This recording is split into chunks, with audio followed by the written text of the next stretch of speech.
Hello, guys, and welcome to another episode of the Fabricio Deb podcast, otherwise known as the Fair One podcast. I'll be giving my thoughts of this week's MMA news, notes, and quotes. I'm looking forward to tomorrow's fights. Leon Edwards always been one of my favorites, but I think Colby is it's going to be a bit of an anomaly. Like he's getting to that age at 35, also been rather inactive for a while as well. So that's going to be interesting to see how that pans out for him. But Leon Edwards always been one of my favorite fighters to watch. I really like just the way he approaches the striking, and it's going to be a very interesting fight. Let's kick off. I think somebody here has asked. Give me 1 second. Let me just get the things up. I think one of the questions here was, what did I think? The first question, and I'll credit the person as soon as I find it. What did I think of Colby Covington bringing up Leon's father?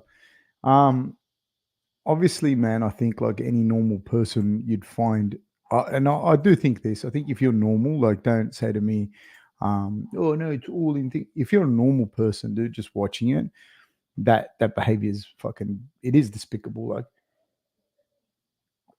and I don't subscribe to the school of thought that, oh, you're doing it to get him off his game. Honestly, it doesn't matter if you're going to get him off his game or not. You're still having to think that that's okay to say. So I think that that's a kind of weird thing to say, dude. Like, and it says a lot about like your character as a man, as a person. And I think that with anyone that has to bring family or religion or race into it, I don't think much of them. You know what I mean? I think that that's like something stupid that we're trying to evolve past as a species, as a human species.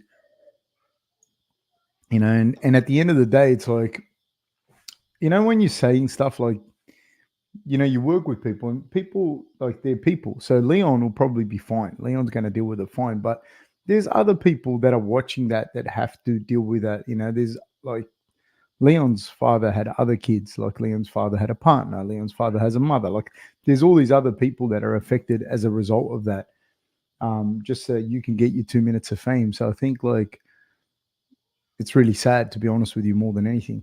John Wayne says, can Leon be over aggressive because of the trash talk like Aldo did versus McGregor? I don't even buy in the school of thought that it was that with Aldo McGregor. You know what I mean? Like, people have, like, especially in MMA, because things can change so quick. There's like this revisionist history. Oh, this happened, so then that happened, and that's because of that. So, I mean, I don't necessarily think so. You know what I mean? I don't think so. Pepgard says, the fact that Colby had a stake on fight week during Embedded, does that tell you anything with regards to his walk around weight? He always claims to be walking close to 170. Is this proof then? I don't think that's proof of anything.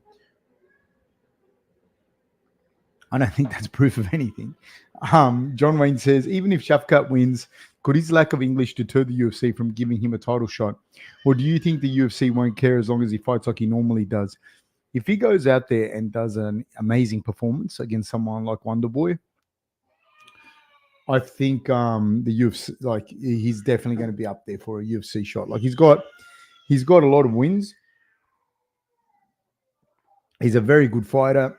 It's a part of the world that's kind of like has a big following of MMA, and I think it probably would be an area that you'd want to tap into as well. So I think that they'd be happy to have him for sure. Death Note says, why are UFC fighters and people obsessed with Ian Garry and his wife? Surely, just cut out now. Surely it's no one's business what another man does. Laugh out loud. I tend to agree with that, to be honest with you. I wouldn't really care what he did. I think the problem with Ian Garry is that, again, kind of goes back to like the trash talk and that, like, when you're saying, like, here's an example, right? If you like saying all the shit and you bring people's families and parents into it and then I'm not justifying hitting, like Masvidal hitting Colby outside of a nightclub. I'm not saying that. I don't think Masvidal should have done that. You know what I mean? I honestly don't think that. But having said that, like, you can't cry victim when you've said stuff about people's families. Like, you can't. Ian Garry said a whole bunch of shit about Neil Magny And here's my point. I didn't even think of this. That's my point exactly. Like, there's shit that's said that implicates other people, man. You know what I mean? There's stuff that's said that implicates other people. So you have to be low, like low as a person to speak about that. And to, like, it's like me, I don't know, calling someone a pedophile or something. You can't, like, you know what I mean? Like, you mud sticks, man, and you're making things. You can't do that. You know what I mean?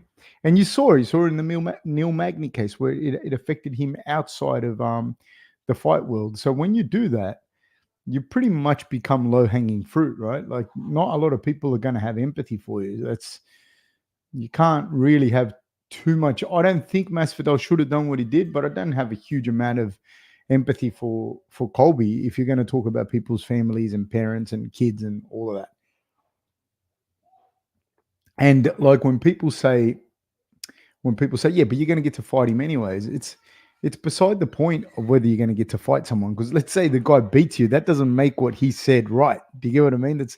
That's the weirdest thing I've ever seen. Madara says, do you think Gary is really ill, or did the pressure get to him and decided to pull out? I don't know. I don't think so. Like, I think he is sick. I do think he probably is sick. Like, what's he going to do? Pull out of every fight? Like, you know. Max Jamil says, thoughts on Benoit Saint Denis accusing Khabib and Islam of being on steroids and loaded like mules. Like, I wouldn't be surprised if people are on the gear. You know what I mean? Like, I would say that more fighters than not would be on the gear. I'm a huge Islam fan, but let's be real, Islam has already tested positive to what would be a performance enhancing drug. He has tested positive. Like, you can't act like he didn't test positive. Like, he did, you know? So, yeah, you know, Mario Gomez says, I don't think he's the only person. I don't think those two would be the only two that would be on gear. Mario Gomez says, Leon keeps saying everyone talks about Colby cardio, but no one talks about his skills. And during Embedded, he called Colby a fighter with basic skills. Is Leon overlooking Colby's skills as a fighter? I don't think so, man. Like, these guys, man, when people get to this kind of level, they're not stupid, man. They're not stupid. They're not without talent. They're not dumb. They don't not cut weight. Like, you can't just like jump into the propaganda. Like, you can't. They don't not cut weight. They don't not prepare. They don't. It's not like somebody's going to say one thing to you and you're just going to lose your mind and be completely like it. It's not like that. Do you know what I mean? It really isn't. I think Leon is well aware of what Colby's going to try and do, but I think that Leon, as a striker, is much more evolved than Colby. That isn't to say Colby can't catch him with something, but Leon, as a striker, if you allow him to play in his rhythm, he's much more evolved. And then Colby, as a grappler, it's going to be hard to hold Leon down for 5 rounds like that and not get hit with stuff and not get hit with stuff in close in the clinch with elbows, knees, the kind of stuff that Leon really likes to throw. So I think that that's what's going to be difficult. Death Note says, thoughts on Colby accusing Wonderboy of being a pedo because he picks up boys on the bus to karate lessons. Did he really say that? Did he say that? No, honestly, I'm asking, could you please write if that's a truth, Death Note, if you really actually said that? Let me see this. 1 second.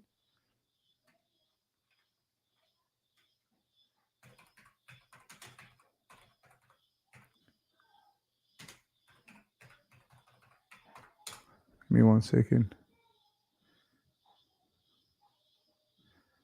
1 second.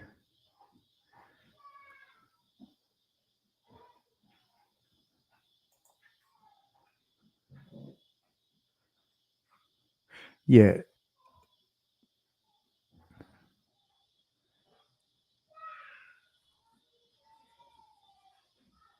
Yeah, see, stuff like that, like saying stuff. I used that example earlier, right?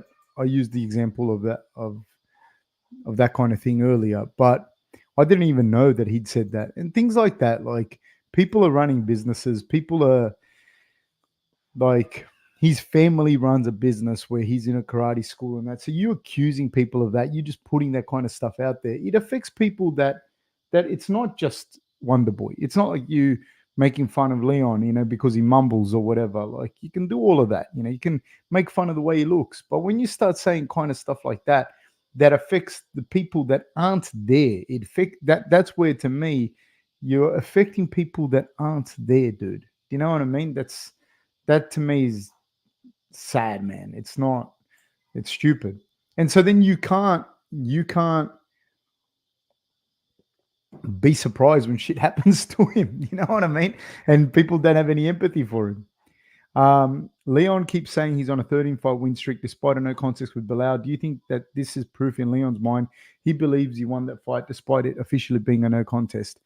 Have you seen the fight though, Nathan Gorman? Like, I'd say Leon was, like, to me, when I watched that fight, Leon was a lot of steps ahead of Bilal. Do you know what I mean? Like, you can't change the fact that it's a no contest. That is the no contest. But for me, I'm not even interested in seeing that fight again. It looked like Leon was quite a few steps ahead of Bilal. Like, I can see why he feels like that.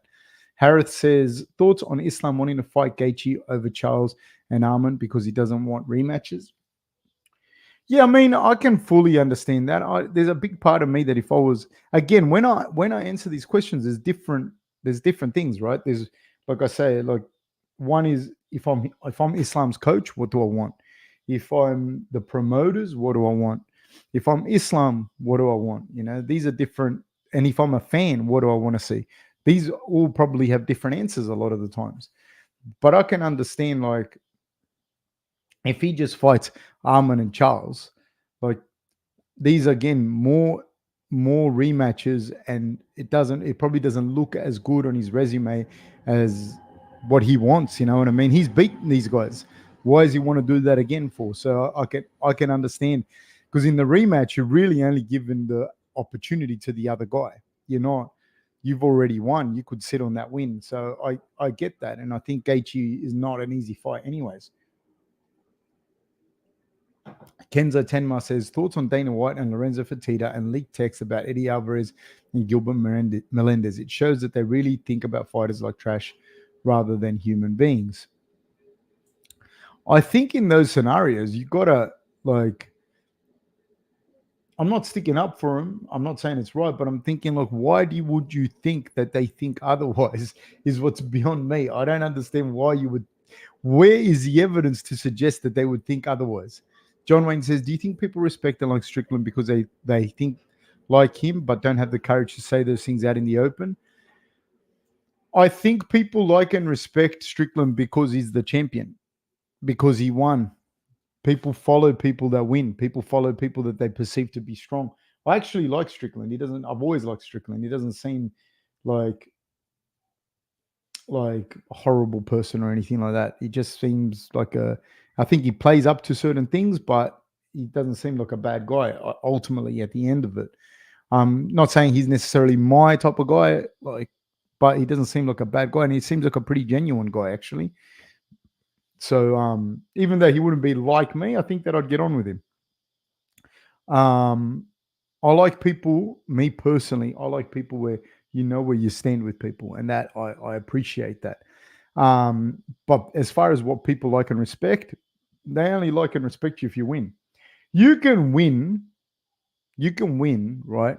You can, and I'm not saying any particular athlete, but I'm saying this for real. As long as you're winning and you're doing really, really well, man, people get accused of sexual assault, and it's like seen as but it was this or that. Da, da, da. So it doesn't, like, why people like him. Number one, you're winning. Jordan Martinez says, your thoughts on the Mike Perry versus Eddie Alvarez fight? I think Alvarez is small for that fight, and Alvarez is already, like, past it. You know what I mean? Like, past it. Whereas Mike Perry's, like, it's kind of how he's always fought. You know what I mean? And he's bigger. He's a bigger version, like, of Eddie Alvarez. Light Yagami says, thoughts on Volk not regretting the decision to take the Islam rematch, but wished he was in better condition to take it. Will he recover from this, or could it break him? I cannot speculate to anything. I can only say that I think that Volkanovski, it's very hard to beat him at featherweight, is what I think. You know what I mean? So as far as breaking him, no, not necessarily breaking him. I just think what is going to get Volkanovski eventually is going to be Father Time. Like this is gonna happen to everybody.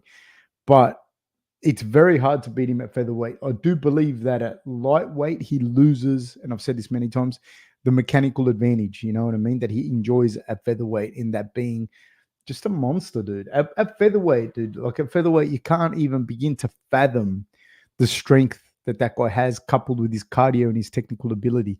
It's fucking monstrous, dude. The physicality that he brings at featherweight. But at lightweight, he's still super strong, but I think he'd run into problems, obviously, against Islam. And against Islam at full capacity, you know what I mean? There's a big difference. So there's that. And then I think there are some wars there at lightweight. I think Gaethje gives him hell. I think Poirier gives him hell. I'm not saying they beat him. I'm just saying these are matchups that are more compelling than the featherweight matchups against Volkanovski. Oliveira would give him hell. Arman Sarukian be a problem. Darius be a problem. Gamrot would be a problem. I do believe these guys would start to become more of a problem than a lot of the guys in that featherweight division. Do I think that they'd beat him? Not necessarily. But when I see him fight at featherweight, I don't think anyone beats him. I just don't see anyone beating him. That's just my thoughts. Like, I haven't been really that excited about Volks fighting anyone at featherweight, to be honest with you. This is not me shitting on him. This is me just saying he's too good. I just haven't been that excited. Like, I've always thought, like, this guy's going to run through these guys. Like, it's not really a thing. So I don't think it's going to break him per se. Madara Uchiha says, Arman's victory lifted him above Charles and Gaethje to get a title shot, or is he still behind those two? I personally think he's a tougher fight for Makhachev than the other two. Thoughts? Madara, you could be onto something. I think that he is, in the sense that he's also a young up-and-coming guy. Like, he's changing between fights now much more than any of the other guys would be, including Islam. You know, so he's young and he's getting better every fight. And putting Darius away the way that he did is pretty incredible, you know. Does it lift him above Charles and Gaethje? I don't know, because I feel like Sarukian, it's going to be his time, and Charles and Gaethje is kind of like their time is right this second, and 1 or 2 years away, and they're going to fall off. So I don't know if it elevates him above them or not, but I think Sarukian's definitely the future, if not, or one of the guys that's going to be the future of that division, if not the future. But he's the truth for real. Death Note says, thoughts on Tony Ferguson DUI charge getting dismissed, but gets probation for reckless driving. Is this a worry in terms of mental health, considering his 6-loss streak? I think with Tony, he's always had a history with mental health, and he wouldn't be the only fighter out there that's struggling with mental health. So I don't know how much that is directly correlated to his drinking and driving, or lack, or didn't drink, or just drove recklessly. I don't know. But I think that at 40 years old, the amount of damage that he's starting to really accumulate over a prolonged career, and the problem is people don't understand this. Like, you losing is one thing, but your brain doesn't differentiate you taking shots, even if you're winning. You know what I mean? It doesn't differentiate that, and people don't understand this. That's like, you know, he beats Pimblett this weekend. It's still not healthy for him to train, for him to compete, and even if he wins, it's only going to prolong further beatings. So I don't see that as being healthy for his mental health. Kenzo says, seeing the Sambo fights you watched a few weeks ago on Khabib, Islam, and Ikram, I feel like they will be virtually impossible to beat, considering the amateur experience in Sambo, which is similar to MMA. I think that, I don't know if they'll be virtually impossible to beat, but they definitely are able to hedge their bets in their favor, because the experience that they have in fighting and the ability to gauge uh, distance, the ability to be able to chain the takedowns together, and just the overall fact that when you win a big tournaments like that, like you win the worlds in Sambo or something, you're still part of this elite crop of guys. Like the physically, genetically, mentally, you're you're a cut above the rest of people. Like so, you've gone through a process where you go, all right, well, I'm the top of this talent pool, So that gives you immense confidence as well going into it, and it's real. It's fucking real. So they'll be definitely hard to beat. There'll be a handful. I think Ikram can create a lot of problems in that division. He is a virtuoso as well with his grappling and whatnot. Really, really underrated. And I think his striking is really underrated. He doesn't seem to move fast or anything like that, but you know what it is with him? He's got an uncanny ability, kind of like Islam, where they understand the distance so well, and they're either not striking and out of your range, or they've slid into your range and then they throw hard. That's the similarities that they both had, and then they can chain that to their grappling relatively easily. So this is a big problem when you're facing like an Ikram or someone like that. Mario says, which top UFC contenders do you think have the best style to beat their respective divisions champions, regardless of if you think they'll win or not?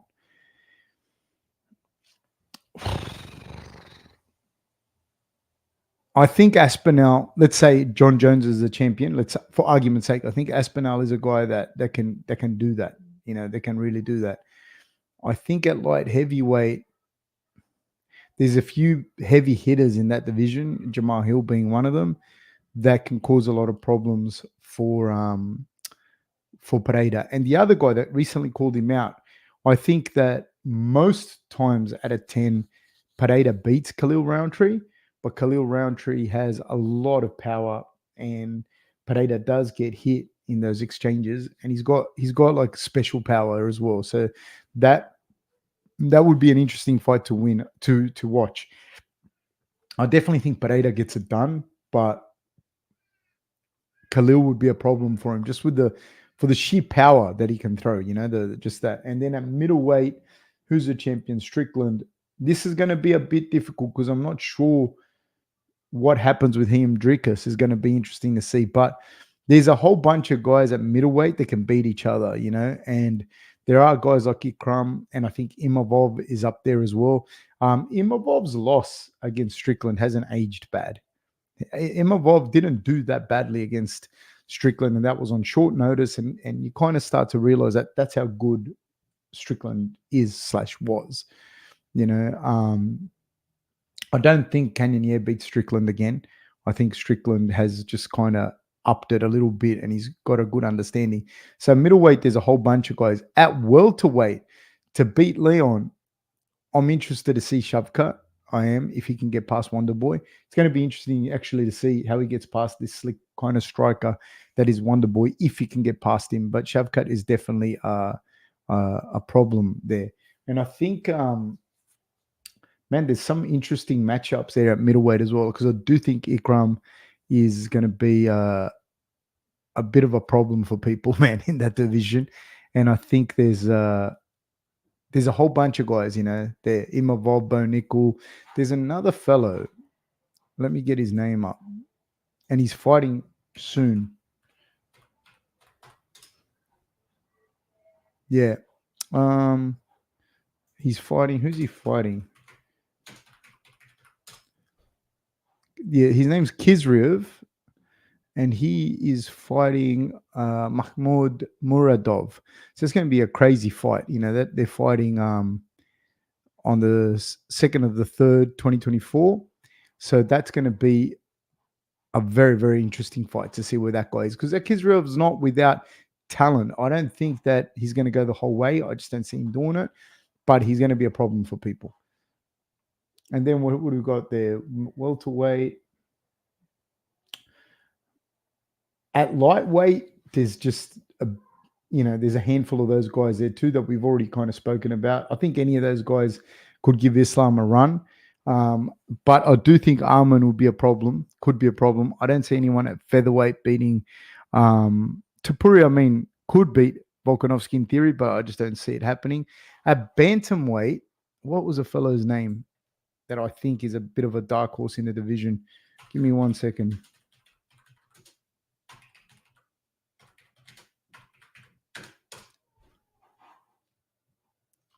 Oh.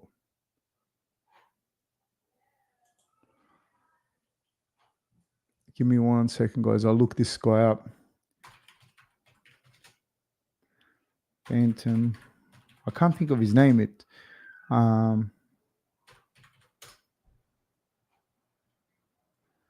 cannot think of this guy's name.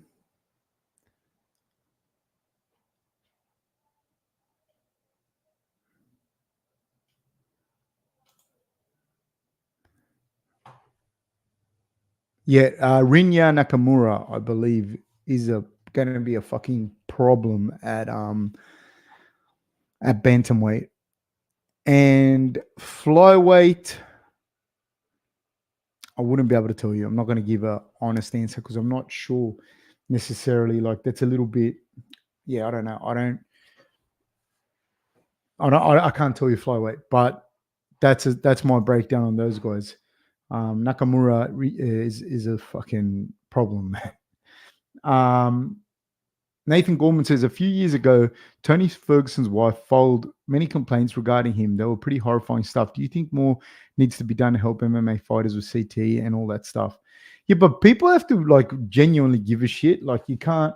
And I think a lot of it, you can't be saying stuff like, say, for example, there's a reason why you shouldn't and can't, and in other sports, it's sanctioned. Like, you can't just go, oh, no, freedom of speech. You're allowed to say anything about people's wives and people's things, and then separate that like it exists in a silo and act like that doesn't have an effect on mental health, not just to the fighter, but to the people around him or her, So you can't have that unsanctioned. That has to. So then you can't turn around and be like, we care about fighters' mental health and whatnot, but you can go there and people can say all sorts of shit. You can go out there and say all sorts of stuff about a fighter's wife, and it doesn't matter, and nobody will say anything and think that might not impact that lady who has to go to work or whatever, like. So I think that is. You have to look at it as a big picture thing. You can't just go, oh, we worry about CTE when there's a whole bunch of things that's allowed to happen. And also, like, there's a point where you shouldn't be fighting anymore. John Wayne says, between American wrestling and Dagestani Sambo, which do you think is better base for MMA and why? Man, I don't think it matters. I don't think it matters, to be honest with you, because they're two things that I honestly think the better base there would be Dagestani freestyle wrestling. And I'll tell you why. Because the best athletes they are representing Russia in freestyle wrestling. There's no doubt about that. Out of those combat sports, their best guys go to freestyle wrestling. So if you rank top 10 in Russia in freestyle wrestling, you are going to be cut from a different cloth. You're going to be cut from a different cloth. Even if you can't make the national team, your level is going to be very, very, very high. Just as an athlete, just as a person. Now, out of American folk style and Dagestani Sambo, they're good for different reasons. Especially after I watched the Sambo. I watched more Sambo, as a result of that. And one of the big things that I took away from it is, and I was saying this to the guys, like, when we were watching it live, I feel that in Sambo, it's great, but it's very specific. You can be very, very good at Sambo. Like, we saw Davashvili lose to the Russian kid. I can't remember his name, Stepan something or other. You can be very, very good at combat Sambo, but it's kind of like jiu-jitsu. You can be really good at it, and you're probably going to do well in MMA anyways, because you're going to be a great athlete if you win. If you win gi worlds at black belt, you're a good athlete. you'd be fine. You'd be fucking good. But if you're asking specifically from that level of sport, there's a lot of things that are very specific tactics that you use in combat sambo. You may not, you could be like a pretty good judoka with okay striking and not much ground game and do really well in combat sambo. That's not going to necessarily translate to MMA because you might just have a few good judo throws that you do. You know, you have an ability to wrestle, all things being relative, right? You can't be just saying, oh, I did 3 classes of the PCY set. It's not what I'm talking about. You have good judo, not great, just good judo and decent wrestling, not great, just decent wrestling. And you hit pretty hard, don't have great boxing, just hit pretty hard and have okay boxing. But tactically, you might do really, really well in combat sambo. It's not going to translate that well to MMA unless you can make it, you know. Whereas American wrestling, there's the pros, I think that there is a lot of groundwork. There's a lot of escapes. There's a lot of hold downs. There's a lot of pins. And obviously there's the takedown. There's the no-gi element, but there's no strikes, you know. So there's a bit of both. I don't think either one is a better base. I don't think that. I think they're both really good bases for MMA. And they're just getting to the end result via 2 different ways, you know. I think, like, if I had to pick one, I'd probably pick folk style wrestling when you're asking about a style in particular, just because I think you can do a lot more matches without getting hit in the head, and that gives you a greater ability to develop that and get really good at that style of grappling, of wrestling, and whatnot. So if I had to pick a style, it would probably be that. But like combat sambo, if you start doing it early, you are going to get hit in the head. And you're going to get hit in the head a lot, and so I'd pick wrestling solely because of that. Death Note says before Islam fought Charles, people said he hasn't fought anyone, but now Armin, Hooker, and Green are. Oh, sorry, put a full stop there. Before Islam fought Charles, people said he hadn't fought anyone, but now Armin, Hooker, and Green are all ranked in lightweight divisions. Has Islam's wins aged well? Well, I always thought of Hooker as a incredibly tough guy.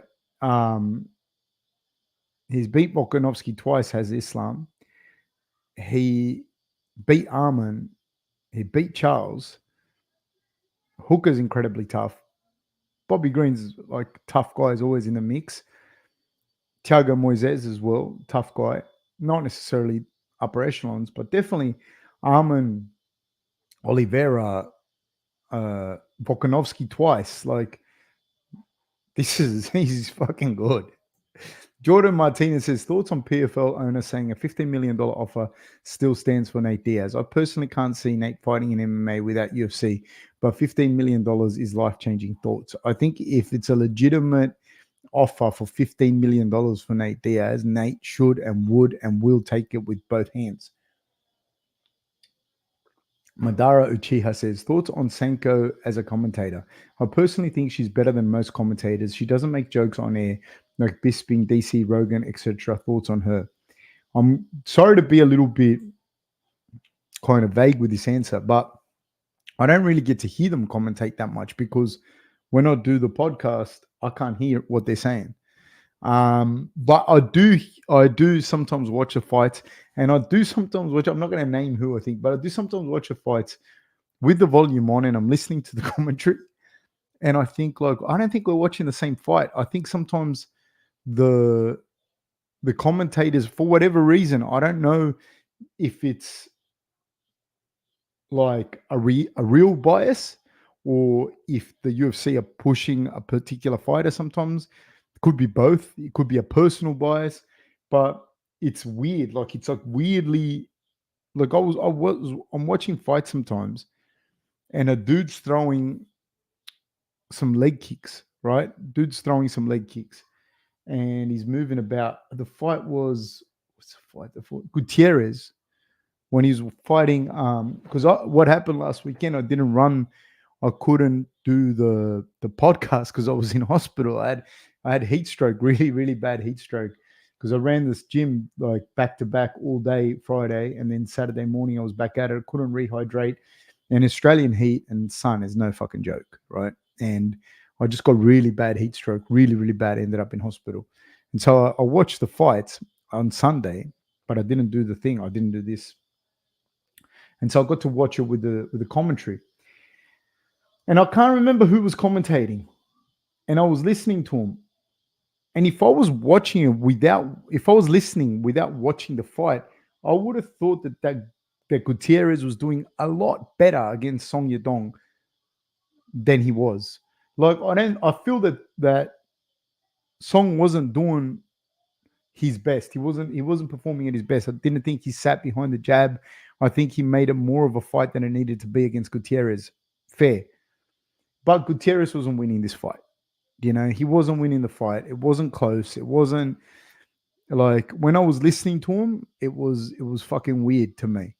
Now I don't know. Maybe they're seeing it different to me. I allow for that. I don't think so. Her in particular, I don't know. There's no one really that I've heard that um I'm like this person's amazing. Like they some people are for a little while and then they kind of just go a different way. There are a bunch of dudes though, and I'm not going to name them, that I just can't listen to. It hurts my inner ear when I listen to them. Harris says, thoughts on Peter Yan saying he's changing new teams, new sparring partners, and new coaches. Does he need a change considering his recent loss streak, or should he stick with the same team? Huge fan of Peter Yan. Huge fan of Peter Yan. Always have been. Let's have a look here, just to jog my memory. I can't speculate as to people changing teams or whatever. I don't know. Miro Devashili, that was a decision loss. Sean, the problem is, dude, right? You have a 3-0 losing streak, right? But who have you fought? He fought Aljamain Sterling, who was a champion. He fought him for the belt, and he lost a split decision. It says lost the decision, a split decision, doesn't matter. But you lost to Sterling. Then you lost a split decision to Sean O'Malley, who's the current champion, right? And that was with the fight of the night. And then you lost to Merab Davashili, who's a perennial contender in decision, 5-round decision. And you fought a style that, in my opinion, it's kind of tailor-made to beat him, So as far as like his losing streak, I make no real thing about it. Like he beat Sandhagen as well in between the two Aljamain Sterling fights. Before that, he knocked Aldo out. Before that, he knocked Uriah Faber out. Jimmy Rivera, he won by decision. Like he's got some really good wins, So I don't know. Like you have to leave if you feel that it's time to leave. Like this is the truth. If you and if you feel you have to leave, you have to leave. This is number one. Like it's like any relationship. Like you can't sit there and justify it. And should you stay? Is she a good person? If it's over, it's over. You got to leave. This is normal relationship. This is fine. The thing though you have to ask yourself sometimes though is it's like, and I say this all the time, like a lot of the times you're in a relationship, whatever kind of relationship you're in, and the person tells you, pick the towels up off the floor, don't leave the towels on the floor, right? And you end up breaking up, right? You end up breaking up and you didn't pick the towels up. But now in the new relationship, you don't leave the towels on the floor anymore. And now your new relationship goes really, really well. But it's not necessarily because of the new person that you're with. It's because you've changed what didn't work in the other relationship, but you just, for whatever reason, didn't do it with that person, So usually I feel, in my experience with myself and with other people, usually the answer's with you, usually the answer's with you. I've like a lot of the times people go, I needed, say, for example, you come in and you say to me, and I've dealt with this many times, like, I live in country New South Wales. I'm 16 years old. I want to fight MMA, but there's no MMA gym. Should I move to Sydney? What am I going to do? Blah, blah, blah. And I say to him, like, but dude, if you live there, say you live in Dubbo, which anyone that doesn't know Australia, Dubbo's like a little fucking town in the middle of nowhere. It's not tiny town, but it's small, like 50,000 people or something. But they would have a judo team. They'd have a BJJ school for sure. But let's say this, they'll have a judo team for sure. There'll be a judo school there, and there'd be a boxing gym there as well. And I say to kids like, or people, if you're 16, try and make the national team, the Australian national boxing team. Try and make the Australian national judo team at the same time. If you accomplish these feats, right, they will take you anyways. You'll be on the national squad. You'll fly all over the world with the boxing team or the judo team, or fucking both if you manage that, you know. But at the end of that, you'll have when you're 20, 21, 22, and you've gone and competed in World Juniors in boxing, and you've been doing judo 3 times a week, you'll have a great base for MMA. But the end of the day is, the answer was in you. You didn't have to come to Sydney. You didn't have to go to Melbourne. You didn't have to do any of that stuff. But you did have to go and box every day of the week. That you take yourself with you wherever you go. So Peter Yan's not stupid. He's got a lot of experience. I can't speak specifically to that. And when you have to go, you have to go, you know. Or maybe the team, maybe coaches in his team were like, all right, mate, I think it's done. Where, you know, you don't know what happens. You don't know what happens. And then it's not just the coaches and the teams and the sparring partners. There's third parties, fourth parties, fifth parties in there. You don't know. Max Jamil says, thoughts on DJ putting himself second in the GOAT list above Anderson and GSP. Personally, how highly do you rate DJ? Did his run at weak flyweight division hurt his claim, or do skills pay the bills? If I'm not mistaken, DJ has a win over a guy that I would consider one of the greatest combat athletes ever in Henry Cejudo. So I can't say it's too weak of a division.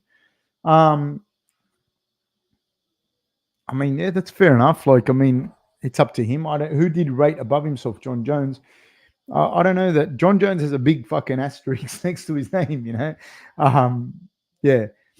Death Note says, thoughts on lawsuit being... and also, the other thing I was going to say, pound for pound is ridiculously difficult and silly to argue about, because the lighter divisions are always more skilled than the higher divisions. But, like, Curtis Blades would break Demetrius Johnson into little bits and fucking play disc frisbee or whatever that sport is with the bits. Like, it wouldn't even be close. Do you get what I mean? So it's not a good comparison. You can't even compare them. Death Note says, thoughts on a lawsuit being filed on the UFC and WWE by a group of shareholders claiming a sham sales process that ignored high bidders. No idea, man. I can't speculate as to that. Would I be surprised that they did some shady shit? No. Nathan Gorman says, Data said on a podcast that he has a super fight announcement coming. Any guesses? Could be anything. Could be Ronda Rousey versus someone. Who knows?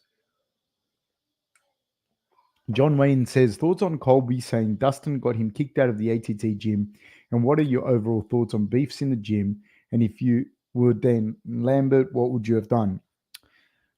Dan Lambert is a multi-billionaire. Do you know what I mean? I can't even, like, they're running like a massive gym. You know what I mean? A massive gym with internal conflicts and the rest of it. So it's very different. You know, I've never been a part of that. I actually wouldn't be good running anything like that, like a big gym or stuff. I like to work with very small groups of people. I don't like big crowds. I don't like lots of people. I don't like it. So I wouldn't even be able to give proper thoughts on that. Colby saying Dustin got him kicked out of... I think if you look at Colby and the stuff he says, you'd have to understand that that's going to cause... Again, this is the thing. It does not happen. It does not exist in a silo of the human experience, you know? Like, when you say shit like that, like, people... You go back to your gym and there's people going, dude, I don't like what you said, or you know what I mean?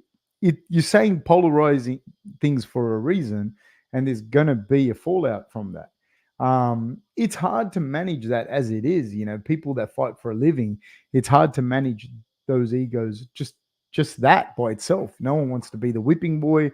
No one, So this is the start and the end of that.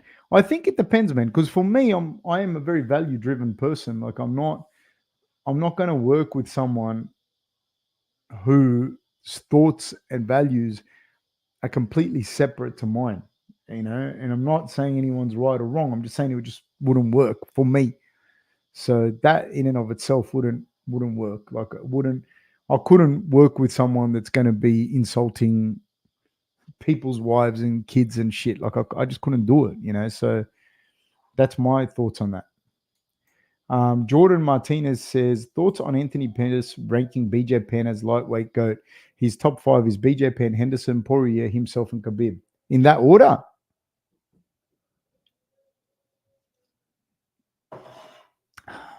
In that order, that's a bit. I think that the Khabib beats BJ. I think that would be a really interesting fight, but I think Khabib beats him. I think Khabib did beat Poirier, so you can't really say that. I think Khabib would annihilate Pettis, like really, really scramble his brains. Henderson would have been a tough fight, I think. Just he's a big guy, good wrestling, good grappler. It's just a little bit different, just the way they match up. Now, I know that Pettis beat Henderson, but I just think Henderson would be the hardest fight in that group there for against Khabib. That's my take on that. BJ Penn, the problem for BJ is that it's all relative what I'm saying, but his thing has never been, his jiu-jitsu's never been great off his back. That hasn't been his thing. He's always been about, his top control has been phenomenal. He's very flexible on the bottom and that, but I think that Khabib would put him on his back and there'd be a whole lot of problems for BJ with Khabib on top of him. And yeah, that's how I see those fights going. I don't know. I think Islam should be up there or very close to it. Charles, I think gives them all hell as well. So I don't know. Harris says, thoughts on Jamal Hill getting arrested for attacking his brother?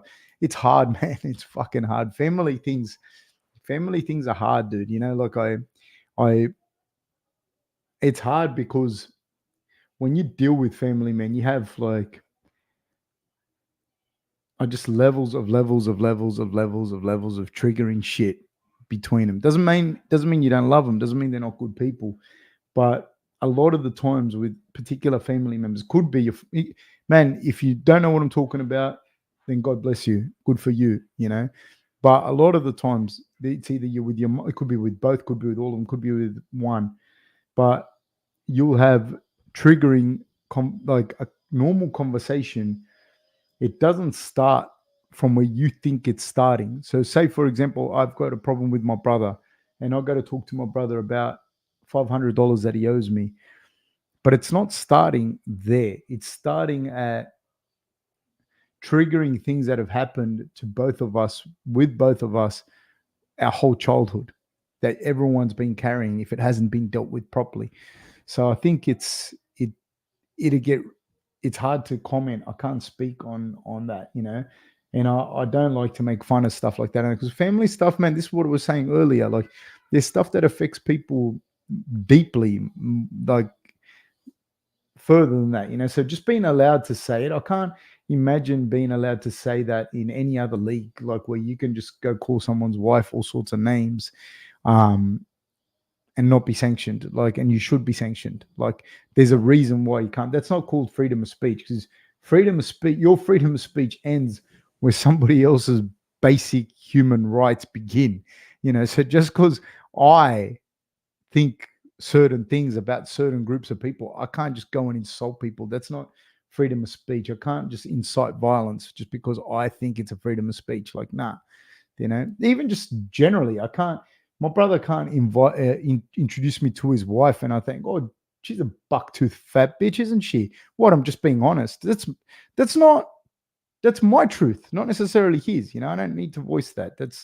That's stupid. So it's tough, man. That stuff with brothers and family, it's very, very difficult. Very, very hard, man. Like when you're dealing with stuff like that, because you're not starting from zero. You're not starting from where you think it's starting. Like a lot of times people go, oh, they were just arguing about, the car, where the guy parked the car. And then next thing you know, they're fighting. Oh my God, he doesn't know how to control himself. But with family, dude, it's not starting there. It's not starting out you parked the car wrong.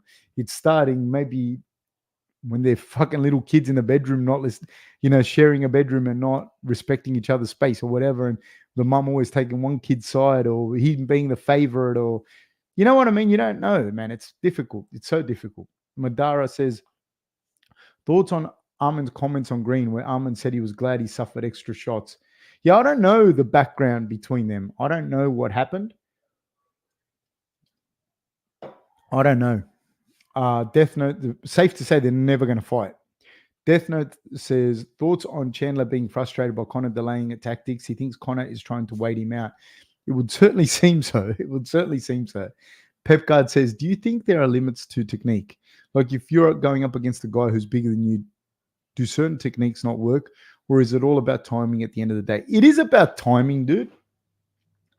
But technique is just the best leverage, is the best use of your physical strength. It's the best way to use your physical strength. That's why you worked out a technique to go, oh, this creates a fulcrum, and this is the best way for me to use my strength. So being bigger and stronger is always going to be an advantage. Like it's not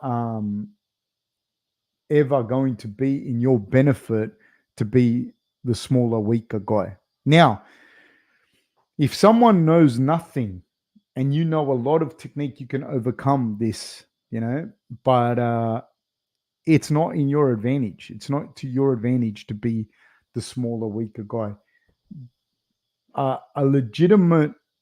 The number one legitimate problem is someone's overwhelming strength. That's why it's such a massive thing. I know female athletes, right? I know female athletes that are combat sport and collision sport athletes, right? And I'm in no shape, way, or form am I making fun of them. In no shape, way, or form is this a dig at them. And my heart goes out to anybody, man, woman, that's suffering any form of domestic violence. But I know women that have done combat or collision sports, right, that are super physically strong for women and still suffered physical abuse at the hands of their partners who were not like professional fighters or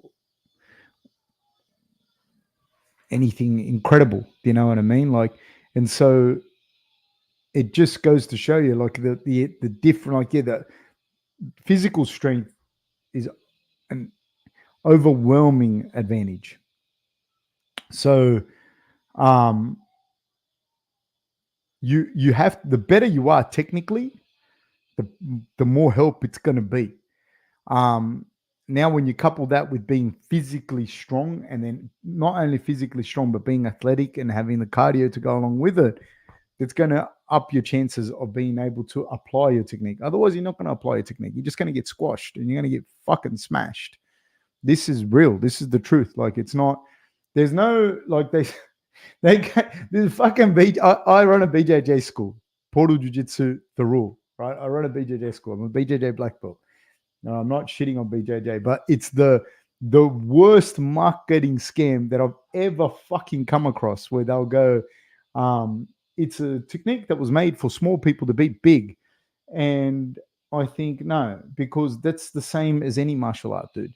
If I know nothing and I'm a big guy and I box a little flyweight, he will punch my head in, right? But if that was the case, man, jiu-jitsu athletes would not look like they are going to a bodybuilding contest, and it is the most rife sports with performance-enhancing drugs the world has ever fucking seen. The guys look like they're on the way to a bodybuilding contest. If it was all about technique and strength wouldn't matter, then you wouldn't have guys that just... There's guys competing in jiu-jitsu, dude, that it looks stupid. It looks stupid. That's how bad it is. It looks stupid how hard they're gearing. And even the guys in the lighter weight divisions that are training 8, 9, 10 hours a day, whatever, you're not training that much and and you're natural. You're just not. Do you know what I mean? Good for you. I don't give a shit if you are, if you're not. I'm just saying to you, like, in a sport where it's supposedly not about the size, strength, and technique, and it's all not about the size and strength, it's all about the technique. The guys gear so badly. Do you know what I mean? So yeah, there are fucking limits for sure.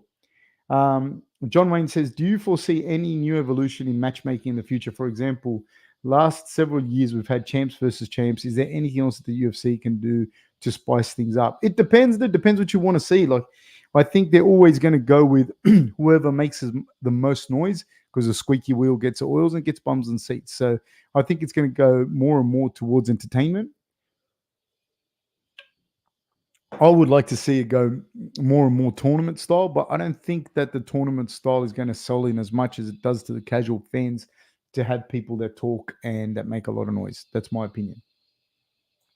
Neil Magny said he nearly lost custody of his kids. Kenzo says this, and Ian Garry made those comments about him. Should the UFC have rules that families off limits in trash talking exchanges, or should anything go? That's what I said to you before. It just depends. Like I've kind of addressed this already. It just depends, man. It just depends what you're trying to achieve. If you're going to let people say whatever, then you can't be fucking shocked. I don't even think they care, because it's all about the bottom line at the end of the day. It's just you can't talk about you care about fighters, families, which they don't, and CTE and this and that and blah blah blah. When anyone can say anything, people can literally throw a dolly through the window. You know what I mean? And it's all right to go. So yeah, no league in the world that has anything like that you'd have to be sanctioned. I think that there should be sanctions on the limit of shit you say. Thruha says, Uncle Fab. Oliver Ekman says, Fab, how are you, magnificent beast? I'm good, my friend. How are you? Rob McKenzie says, good morning from WA, Fab. Hope you feel better. Thank you, my brother. I do, man. Randy gives us a clap. Oliver Ekman says, that baby is upset. He did. Bodybuilding News says he implied it. Laugh out loud. Which one? Which one? What did I imply? Bodybuilding News. Let me keep going down. Okay. Oliver Aikman says, Wonder Boy handled it with pure class. Cooper Marion says, Fab, did you see Tony and Colby become best friends during the press conference? That had me dying laughing. No, I didn't see that part. Everyone told me about it, though. Coma says, what a great press conference. How you doing, Fab and team? God bless you all. How are you, my friend? How you doing? Yeah, I saw bits and pieces of it. Oliver Ekman says, Strickland really went after Rob today, saying how all he has a blitz and he's a shit fighter. Coma, okay, I'm not going to talk about that. I don't know. I didn't even see that. I don't know anything about that. So I can't speak on that. So I'm not going to talk about any fighters that I've trained. You know what I mean? I'm not going to say, I'm going to talk about beyond saying good luck to them or something like this. I'm not going to. So sorry if I don't mention any of the stuff there, because I'm just not. It's not my style. Oliver Ekman says, Fab, Gamrot versus RDA. Who do I have? Gamrot all day. All day. Easy. I love RDA. I like RDA. But RDA is older now, and RDA doesn't do well against wrestlers. And guess who? Guess what Gamrot likes to do? You know? Give me 1 second. I just want to look something up. Yeah, and he's 40 years old, dude. And the other guy's in his peak. So, all day, Gamrot. All day. Like, it won't even be close, that fight. Like, you might go the decision, but it won't be close. It'll be, at the very least, a grapple fuck by Gamrot.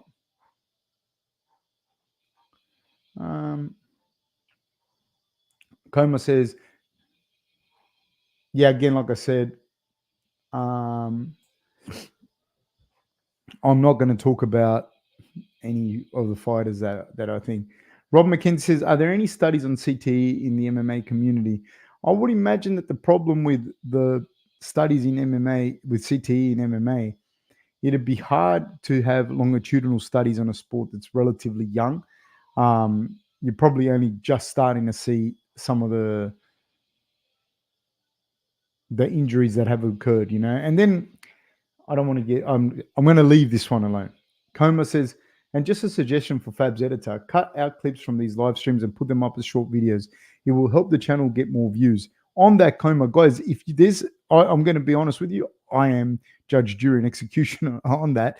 So if you tell me the parts that you like, if there's any parts that you like, I'll endeavor to try to cut them up and put them out there. So if there's any suggestions, like if you say I like this part to that part, please let me know.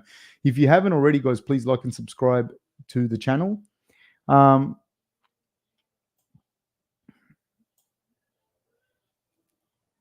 Coma says, doesn't he have... No, I don't have anyone. I don't have anyone doing anything in the background. Let me keep going down. If somebody knows how to do that, man. Coma says, doesn't he have 12 kids? One of them should be on the editing grinding. I'm waiting for my eldest daughter to get old enough to do it. Kenny says, Coach, did you see Fight Invitational this last weekend? What do you think of their rule sets? I think they really need to work on it and figure it out. I think that grappling, jiu-jitsu, whatever you want to call it, it has to bite the bullet and come up with a universal rule set. If we're talking about the same thing, right, the grappling, you can't, like, say Olympic freestyle wrestling. You all know we're going to wrestle Olympic freestyle wrestling rules. These are the fucking rules. You might go to a tournament and they do something where they go, well, it's worth 2 points now when you do this. Maybe. But generally, no. You go to Olympic freestyle wrestling, you know what the rules are. Even though they change the rules more than I would like to year, that I haven't kind of been following it recently, and I don't know what the rules are nowadays. They change them more often than I would like. But I digress rather. I think that in grappling, you don't even know what the fucking rule sets are. And I can dictate, if I'm a bigger name, I can dictate rules that are so ridiculously different. Like I can go no time limit, right? Submission only. I can do, and then the promoters for certain events, they can do guard pulling is negative, like negative points. Stalling is negative points.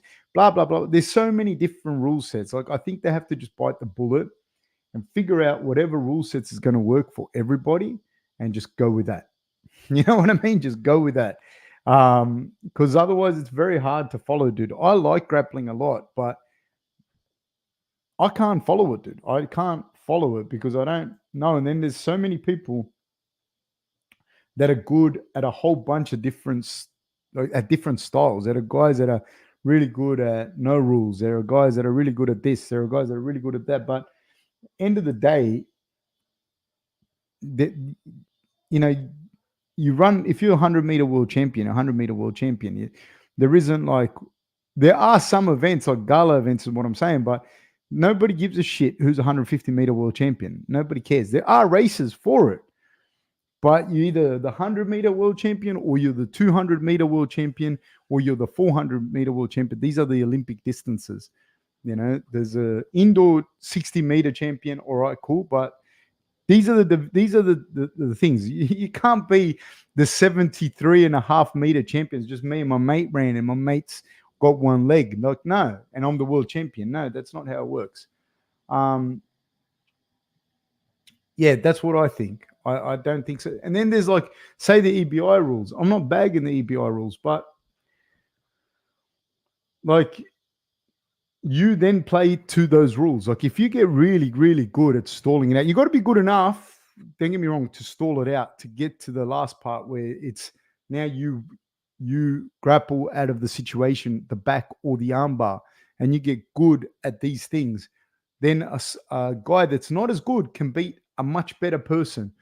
And me personally, I don't really like that. I'd rather just see clear cut who's going to win. You know, I do think that a lot of the positions in Brazilian Jiu-Jitsu, how we know it, right? Traditional Brazilian Jiu-Jitsu competitions, a lot of the positions that are rewarded are not necessarily beneficial to combat. So I think that there's some problems that you have with Brazilian Jiu-Jitsu traditional formats, right?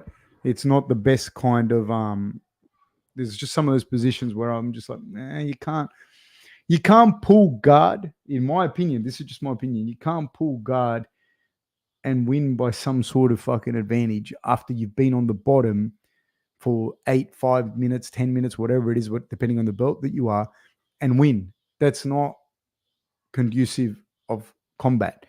You know, now it's different if you are on your back for 5 minutes or 10 minutes or whatever it is in guard and you're throwing up omoplatas, triangles, arm bars, and the guy's just barely fucking hanging on and you're just doing nothing but just throwing up submissions, then yeah, all right, this is a different thing. But I've seen matches with one guy's on top of the other guy and the guy's on the bottom with his guard closed for 10 minutes, dude, and took that time from my life. That is not the guy that's in closed guard on the bottom. To me, it's not conducive to winning a combat scenario. So I can't reward that like that. And like I said, it's different if you're opening the guard or this guy's throwing up submissions left, right, and center, just really making hell for the guy on top, and the guy on top is barely surviving. Then yeah, all right, that's different.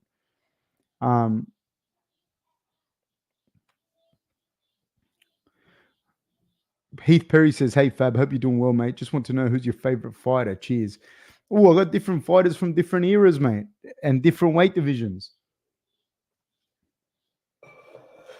Right now, Edwards, I've always liked Edwards. But of all time, I probably have to go with Fedor, Nogueira. I really like that era of fighters, and I really like how they fought. I really like, in particular, how they fought, how they carried themselves, and just how they carried themselves as well. You know, like that's what I remember. Right, I really like that.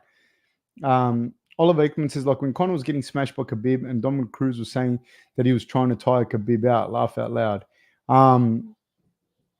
Yeah, I don't know if he meant that or if he meant that Khabib could get tired. That they're two different things. King Carrot says, yeah, Dom Felder and DC are all horrible. I don't know, man. I don't listen to him enough. Oliver Aikman says, Fab, that towel and relationship analogy sounded very personal. It's actually from Jewel, the song from some sort of song from Jewel. I always think about it in my head when they say it, when you talk about this. SG says, greetings, Fab. Cooper Marion says, I feel like Dan Hardy and Jimmy Smith were great for a minute, so of course UFC got rid of them. Again, I don't know enough to say anything about that. Coma says, Smith is terrible and Hardy is too biased. Rob McKenzie says, would you sell your soul if it meant your family was always taken care of? Would I sell my soul? Define that. I don't know. I don't know exactly what that would have to mean. You know what I mean?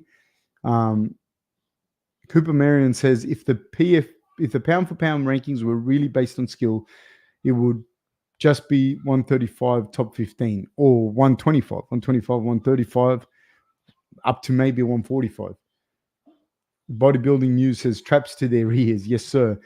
Oliver Ekman says, if I had 3 wishes, they would be bring my father back, world peace, and a rematch in VR boxing. I hope your dad is resting in peace, my friend. For real. No sarcasm, man. I really hope he is. Cooper Marion says, I think Fabs in the rematch should bring about world peace. I think you get a 3rd wish. I'm going to skip a few.